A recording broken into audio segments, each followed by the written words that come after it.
Les halles de l'abbaye ouvriront bien le 28 juin.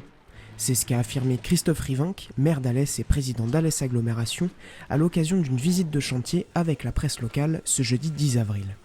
Accompagné par Max Roustan, le nouveau maire a ainsi présenté l'avancée des travaux, tant au niveau des futures boutiques traversantes que des étals.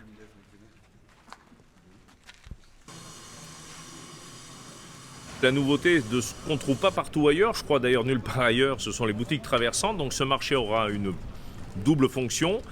Celle bien sûr le matin, tous les matins jusqu'à 14h, de fonctionner en marché ouvert, tous les matins de la semaine, 7 jours sur 7. Et puis les après-midi pour les boutiques traversantes, c'est-à-dire qui sont tout autour du marché, de la pharmacie à la brûlerie, en passant par tous les étaliers qui ont souhaité être traversants. Ils auront la possibilité d'ouvrir quand ils le souhaitent et de fermer surtout quand ils le souhaitent.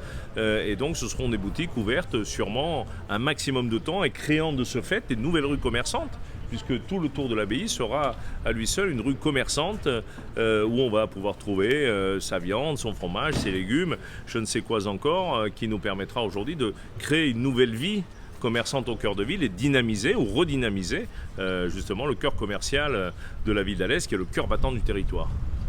Une nouvelle configuration qui répond aux attentes des commerçants et qui permettra d'accueillir 7 nouveaux étaliers. Tous les commerçants dont je fais partie, on a fait la visite il y a 15 jours.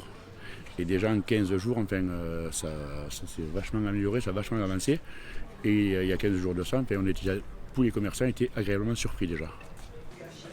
Cette visite avait également pour but de rassurer la population quant à la solidité du parking souterrain. Donc ces réunions ont été faites sur 10 cm, il y a des fers qui ont été ancrés à l'intérieur et rebouchés à la résine.